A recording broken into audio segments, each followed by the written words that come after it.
good, you guys? Welcome back to my channel. If you're new here, hey love, my name is Tinky. Thank you so much for stopping by. I hope that you stay, you subscribe it because I'd absolutely love it if you did. So today I'm gonna be doing another story time, but this is gonna be a little bit different because I wanted to talk about how I got into radio. If you know me, you know that I'm a radio host on CTFM. I host the Amplified Dedications from Monday until Thursday from 9 p.m. until 12. So if you don't know, now you know. But I won't lie to you and say, this is a highly requested video, therefore I decided to do it for you guys, because it's not. But I do get questions from people who tend to ask me, how did I get into radio? Did I apply for a job? Did I audition? And I'm going to spill all the tea in this video. But here's a disclaimer. You'll probably hear Simba or Coco barking in the background. They're always barking. It's something that I cannot control because there's always movement on the streets, so they don't take well to that. But if you hear that, I apologize. Like, do you hear that?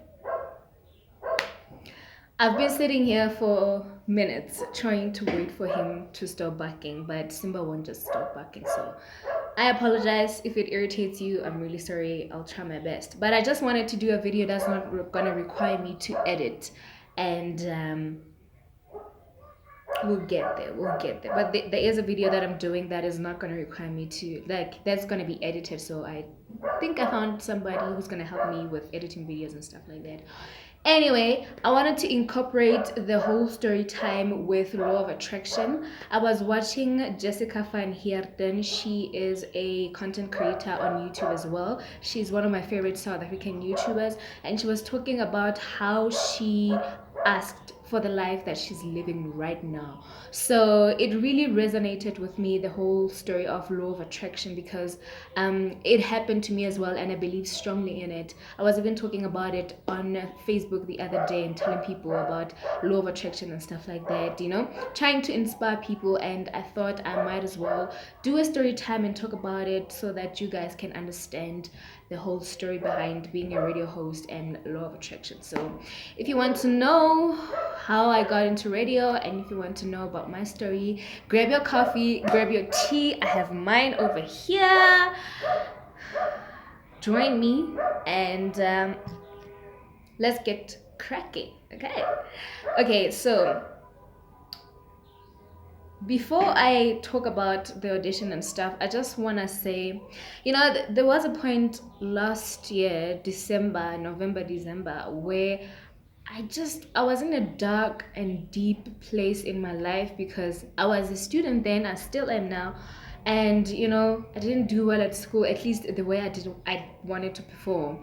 And I did pass, but it wasn't to my satisfaction. You know, I'm such a perfectionist. It happens. But what I'm trying to say is that I was in a deep and dark place in my life in general, about everything that happened in, like, my financial aspects of life, my academics, you know, all those things. They were just not, I was not in a good place, and I just felt like I did not have a purpose in life, and you know, things were just not going well. And then I used to cry a lot. I was so depressed. I used to self-harm, you know, I used to harm myself, cut my wrists, and I was able to hide it really, really well. It just became something that I was really good at. I would lock myself in my room. I would shave off my hair. I was just in a dark and deep place. And then in January, you know, while I was going through that phase, that dark and, you know, deep place in my life, while I was crying, there was a point where I was like, you know what? I don't know what I'm going through right now. I don't know if I'm depressed or it's just anxiety, but I know that something's gonna happen in my life. Something good is gonna happen in my life. But I did not have New Year's resolutions like everybody. You know, if someone was asking me then, what are your resolutions this year? I would be like, I don't have any. And people like found it weird for me to say like I don't have any plans for this year, because I was in a dark place that I did not see the whole point of me being like everybody else and doing resolutions. But then like I said, there came a point in time in my life, and I was like, you know what? I don't know what's gonna happen, but something good is gonna happen, and that's where law of attraction comes in. And then a month later, after I went to school, I had to register for this year. I had, I had problems then because I still had outstanding fees from last year, and my dad couldn't pay anymore for my school fees. And then that really demolished my feelings even worse because I was struggling to register. But by God's grace, I was able to register even though I did not have money. I still haven't paid my tuition fees from last year, like second semester last year and this year. But I was lucky enough to not become deregistered and stuff like that. Okay. Now, last year, after that registrations, one day I saw a post on Facebook, and then it was the CTFM page, which I've been following it for long, because I like the radio station. I used to follow it. I used to listen to almost every show. I've been a fan of it, and I would imagine myself being a radio host, being in studio and stuff like that. And then when I saw that post saying that they were looking for radio hosts, news reporters, and stuff like that, I was like, this is it. This is what I've been talking about when I've been saying that I don't know what's going to happen in my life, but something good is going to happen. And this is it. I was so excited. I even screenshotted the post and shared it again. And, I posted it on all my social media platforms. I was like, watch me as I land my first job.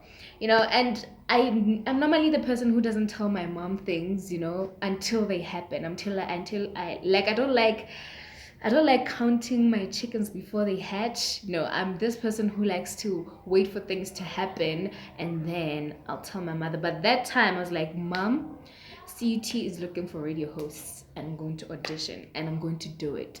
And Mom was so supportive because Mom is like my number one fan. If you're watching, Mom, you.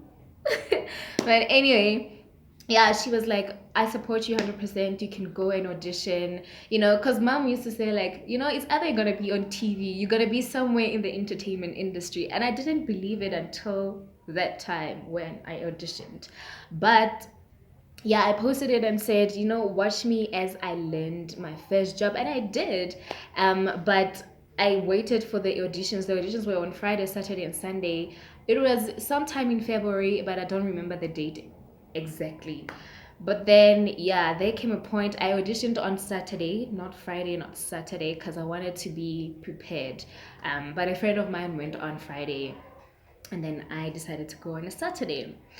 And then Saturday, I woke up early. I was practicing throughout. After I registered, everything was fine. I was happy. I was like, but I did not get confirmation that I'm registered and stuff like that. So that was kind of a worry for me. But I had to focus on radio, and I was like, okay, I have to practice. And then I practiced my links, stuff like that. I practiced, and then came Saturday.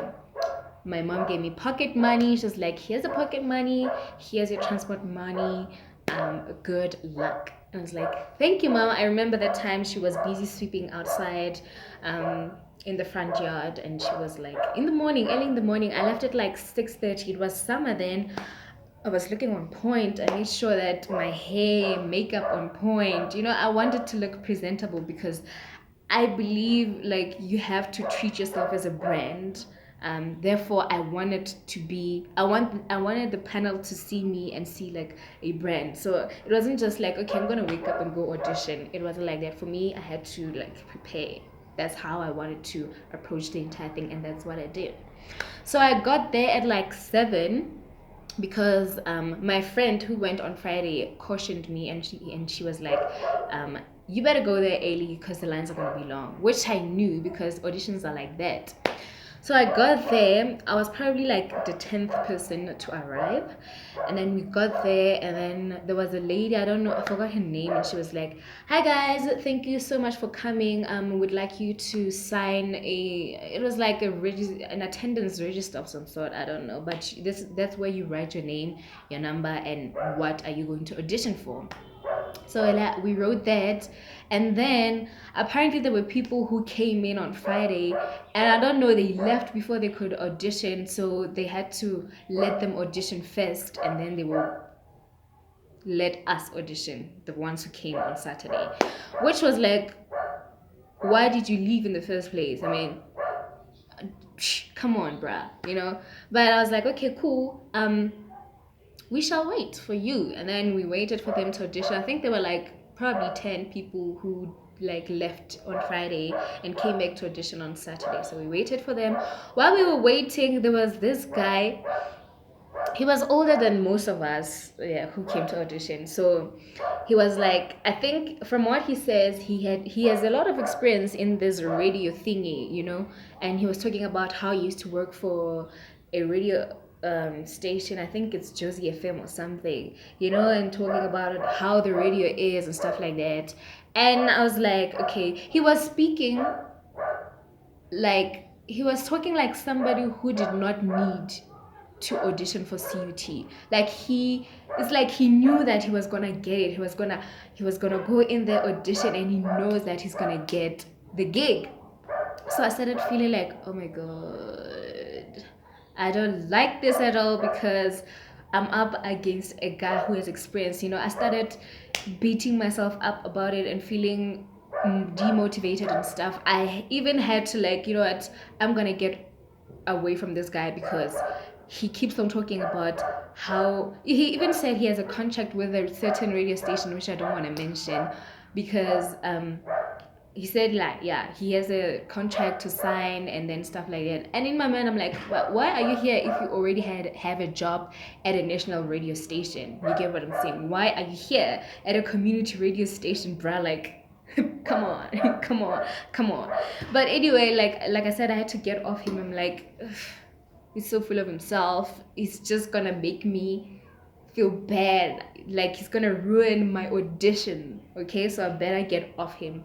So he was busy talking the entire time. You know, people, basa hating kubuwa, like people who always talk. He was that kind of a person. Like, he was always talking. Even when I looked at him from afar, I was like, bruh, don't you get dry in the mouth, bruh? Like, shut the fuck up. You know, I was so annoyed. But then he went to audition before me. He didn't get the job anyway. Like, he's not part of us now. Like, that's what happens when you're so arrogant. Anyway, but I met another one.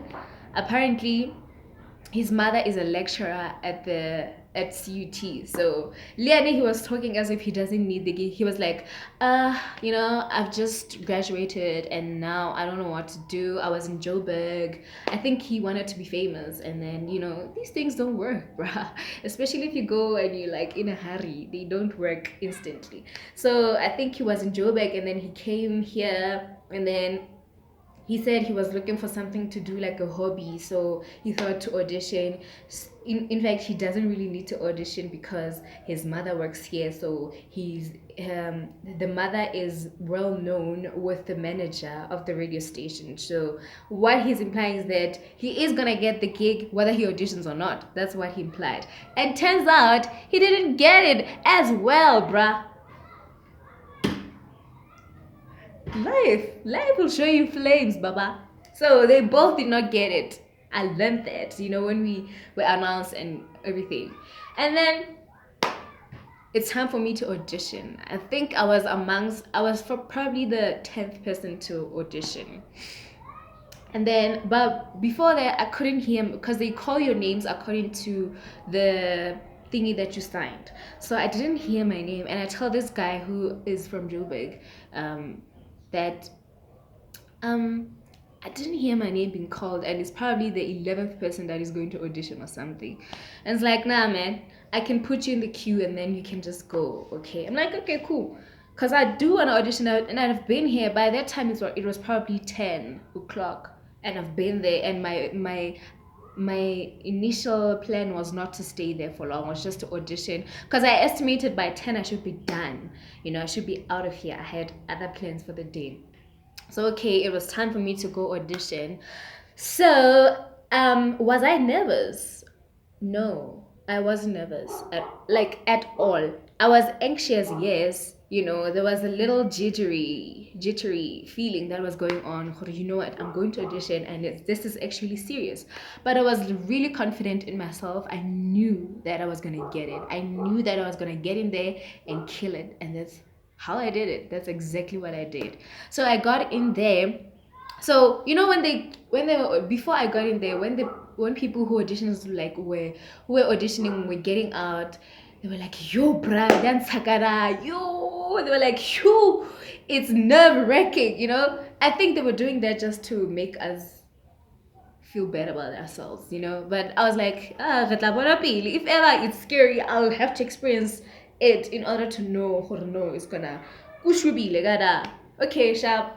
But honestly, it wasn't. But these people would, people at CTFM are always happy, okay? So the judges were busy laughing at people, like not just laughter, loud laughter, like lirata. We just tell papa, those people. So I get it there, and they were like, "Oh wow, you look like a slay queen." Even Patrick is the manager, and he says like, "Oh my god, you look like a slay queen." I'm like, what is a slay queen? Okay. And it's like a person who has a blesser and who looks beautiful every day. And I'm like, nah, that's clearly not me. That is not me, because I don't look beautiful every day. I don't put on makeup every day. I don't have like your inches every day. And I certainly don't have a blesser. And everything that you see on me, I got it with my money and my parents' money. That's it. It's either my money or my parents' allowance, the allowance that I get from my parents. Okay. And then Layla was like, do you have a boyfriend? I'm like, yes, I do have a boyfriend. It's like, what's his name? I tell her his name, and it's like, what does he do? I'm like, he's a candidate attorney. And it's like, way. And I tell him, way. I tell her, way. And she's like, I think I know him. Can I see him? I'm like, okay. And then I show her the picture. It's like, get, which I think is a lie. It's a lie. I still believe today that it's a lie. She was just trying to, I don't know, be friendly or something.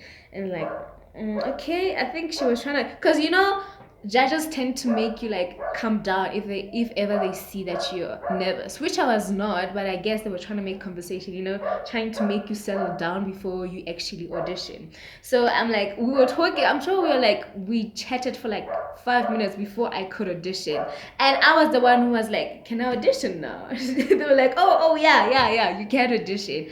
And even before, they were like, while I was auditioning, the other one said, oh my god, you actually look like Tando Tabete. Are you her sister? I'm like, no, of course not. I don't even think that I look like her, which I get all the time. People say that all the time, yes, but I guess I was trying to be modest.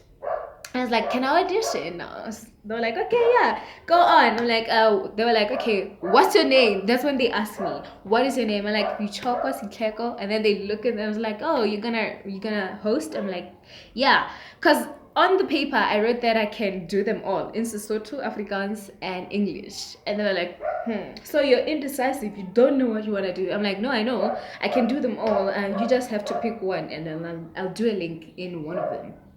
And they're like, okay, we don't want you to do a link in Sesotho. We want you to do a link in Afrikaans and English. And I was like, okay, which one should I start with? And they're like, English. Okay. I was like, for what show? They're like, any show. And I did a link for a morning show. I was like, I killed the link, bruh. Like, I killed the link. Like, I killed it. Okay? I killed the link. That's all I can say. I did the link, and they were like, okay, that's good. Now, and then Layla's like, now here's a real challenge. Do a link in Afrikaans. Did I not kill the Afrikaans link? Nee man, I get the link gemaakt and it was goed, okay? That is all what I can say, okay? It was in Afrikaans and I did it. Like, okay. So now you have to decide which one do you want to do. I'm like, I'll go with English. And after that I was like, Bichoko, you could have done a link in English and stop being dramatic, okay? So yeah, I did the link in English. And then they were like, oh, that's really good. Thank you for coming. And then we chatted about things, talking about. They were even asking me, do you go to gym and stuff like that? And at the time, yes, I I was starting out and I wasn't that good, and I was like, no, I don't go to gym. This is just my natural body. I got thickness. They asked me a lot of questions. For me, it didn't even feel like an audition.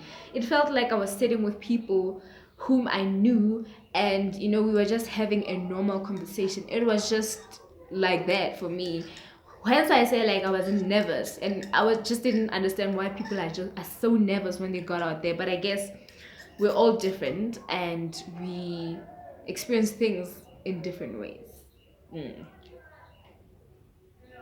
And then, yeah, I sat there for like 5 minutes more talking, and Linda, because I like talking, it was just a conversation. I'm like, okay, can I go now? Like, yeah, no, if you don't call you by next Friday, just know that you didn't make it. I'm like, okay, cool, thank you. And there was another Bichoko on the radio station, Bichoko Moses. So they're like, do you know this Bichoko? We have a very own Bichoko. I'm like, I'm here to replace her. But no, she's still here. But that was not the intention. But I was just like making a joke. I'm like, I'm here to replace her. You heard me. And they were laughing and stuff like that. And then I left. And then when I left, people were like, how was it? Was it scary? I'm like, no, I don't know why people are making a fuss about it and like being. It's not that. So I got the thing, and then I left. That's when I left. I left immediately after the audition, and then that guy from Joburg was like, "How was it?" I was like, "Yeah, it was good. It was good. It was good. It was good," and stuff like that. We were chatting for a bit, and like, it's time for me to dash out of here, and then I left. And then school reopened soon after that, and I was like, okay. I even got a message later that day of the audition. I was like, your registration was successful at school or stuff like that. I was like, thank you. I was so excited. And then school reopened the following week, and then I'm expecting a call on Friday. I get a call on it was on a Thursday. I remember I was sitting near the library on campus and just minding my business. I wasn't even worried about. Yes, I was counting down the days until I get a verdict that I'm gonna be a radio host or not. The anticipation. You know how it is. But I was just chilling and looking at my phone, and then I get a phone call.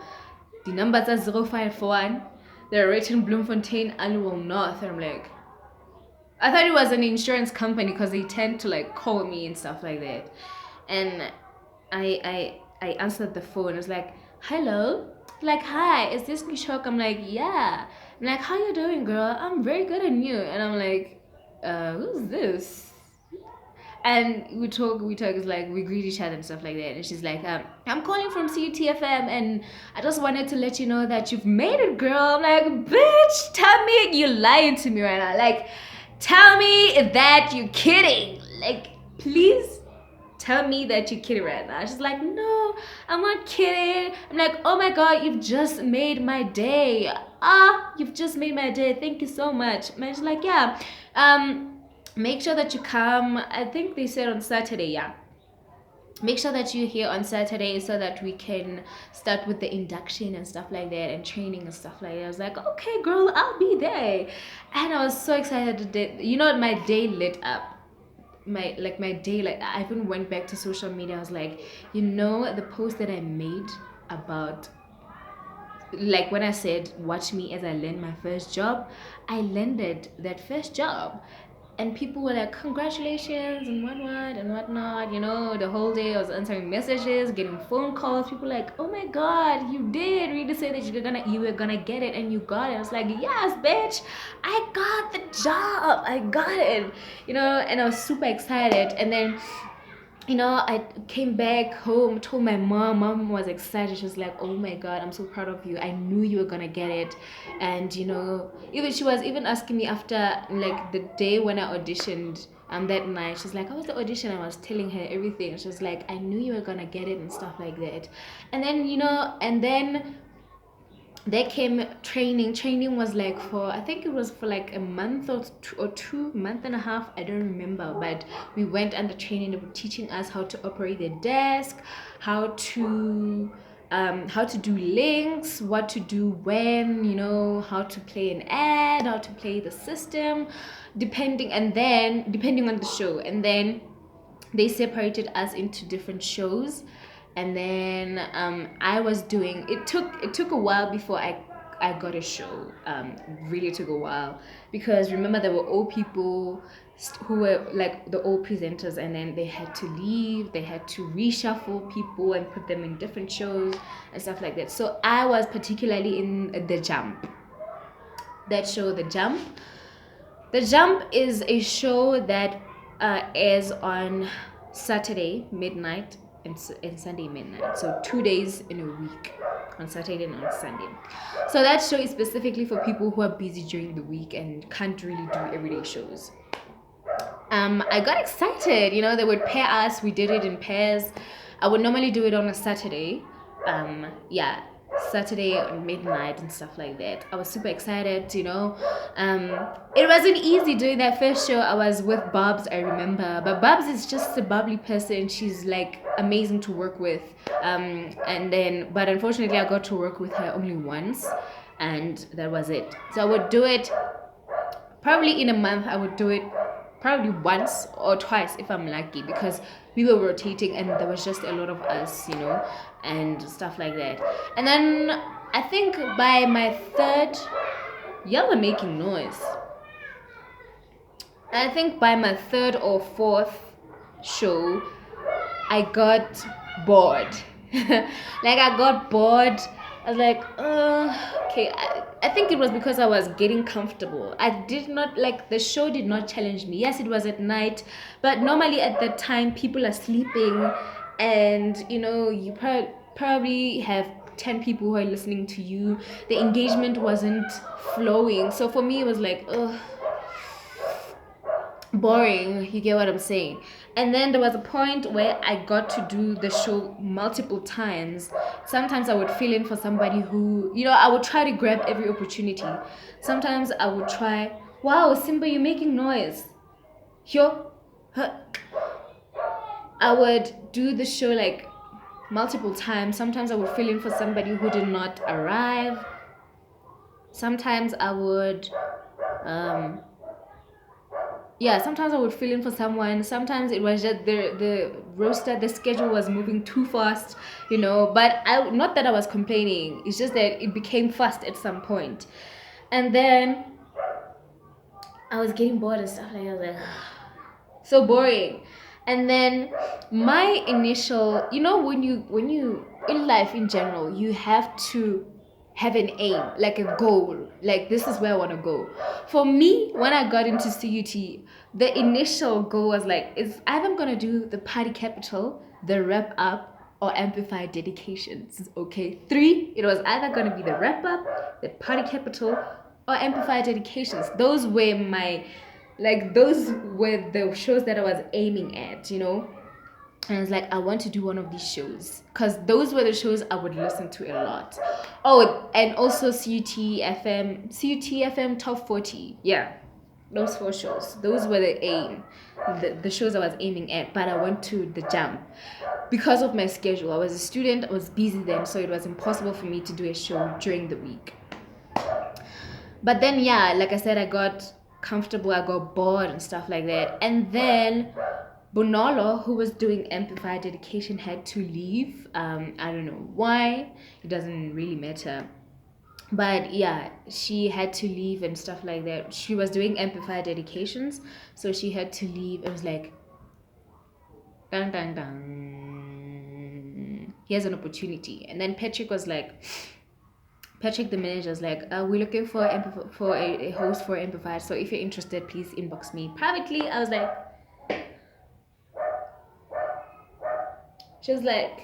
yeah, me too. So there were 5 of us, I believe. There were 5 of us. Most of us were from The Jump.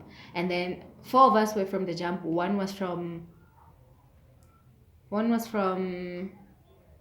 Girl Talk, I think. Yeah, it was Girl Talk. And then So they were putting us under a test. We had to do one show, like the normal show that we did, the jump. We had to do the jump on Saturday or Sunday, and then some would do the show after the jump. So that's where they tested your ability to do links and stuff like that. That was our first challenge. We did the first challenge. The second one, we had to do a show on the amplifier dedications, one show. So that whole week they would put us. But the time we even got to the first challenge, one had already quit. She's like, I think she had a lot of commitments. That's what I heard from her. And then there were four of us, of course, which was fun because amplified is 4 days a week, so one person per day. So okay, we did the show. I was up first. I was like, because people, even when our manager was like, who's gonna go first? People were like, so I was like, okay, I'll go first. And then yeah, I went first, and then I think it was Do Me After, and then it was Luvoyo, and then it was another person, and then yeah, and then I think a week later we got a verdict, who's gonna be on the amplified, and it was yours truly.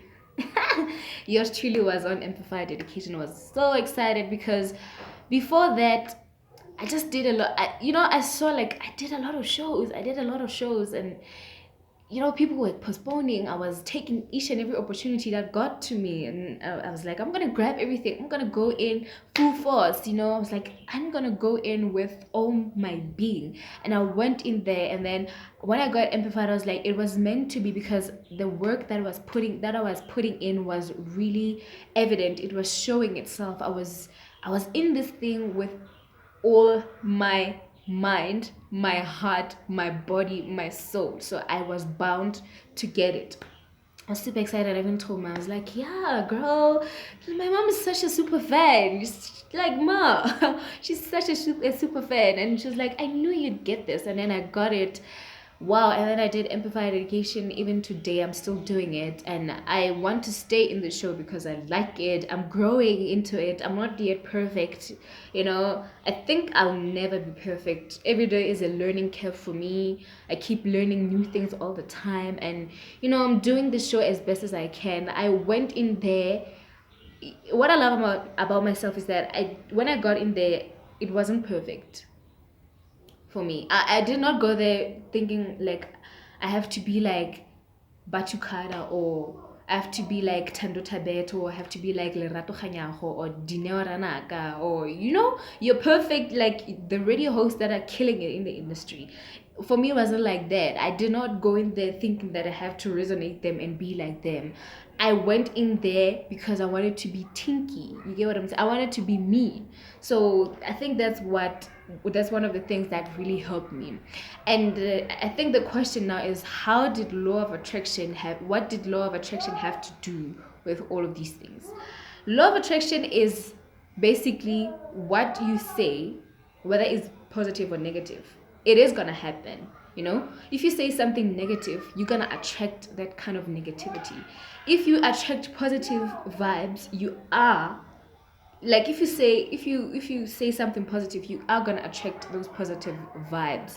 So that is how I've been trying to live my life and stuff like that, and it has really worked for me because it has worked in multiple instances where I was in a dark place. I was like, damn, something's gonna happen, something positive, and then that thing happened. And then once I got into it, I did not feel comfortable being in one show that I would do after a while. And I was like, I'm gonna go to Amplified or the Paddy Capital or CTFM Top 40 or the Wrap Up, and I got one of them. And that's how law of attraction really worked for me. So I can say I also asked for the life that I'm living right now. It's not perfect. I'm not yet done, but I'm happy with where I am today. I'm no longer depressed and feeling down and feeling bad about myself. I'm not perfect. Yes, I still go through like shit sometimes, but that's just life. But what I'm trying to say is, if perhaps you're working on something and you don't see where it's going, maybe you should just chill a bit and keep working on it. Like, keep working on it. It's gonna come either way, whether it's today or tomorrow. 5-10 years it is gonna come. Look at me. Last year I did not think that I'd be a radio host, but here I am. And now my next goal is to be a content creator, which is what I'm trying to do on YouTube. I want to create content on YouTube, and I want it to be a side thing for me, not because I want to be recognized. I'm doing it for the cloud. No, I'm doing it because I love sitting in front of the camera and talking. I'm doing it as a radio host, and I believe I can do it in this kind of a setup. So what I'm trying to tell you is that maybe you should incorporate law of attraction in your life and see if it works for you. I'm not saying it is a must, no, but I'm just saying attract positive vibes in your life and see where your life goes. um Perhaps it will work out, perhaps it will not, but you will never know until you try, right? So I really encourage you to try. And I don't know if this story time really helped you. It was pretty long. And I thank you so much for staying and watching me for 35 minutes straight, or whatever. Yeah, 35 minutes straight listening to me ramble and talk about my life. But that is just what I was trying to put out to you, that whatever you put or you do, just do it with all your might. Just do it wholeheartedly and see how it works out for you. It will definitely work out. I've achieved a lot of things and I'm not even done yet, because I'm like, bitch, I want more. Because I really want more. So my next goal is really to create content, and my goal is to at least have 1,000 subscribers by probably the end of this year, if possible. I really want to create content on YouTube, and I'm incorporating law of attraction into that as well. So I want to thank you so much for watching this video. If you did enjoy it, please give it a thumbs up, subscribe to my channel, follow me on Instagram. The links will be down below on all my social media platforms. And yeah, man, I'll see you again in my next video. Tell me what you think the moral of the story is, and tell me what else would you like to see in my next video. And until then, I love you and goodbye.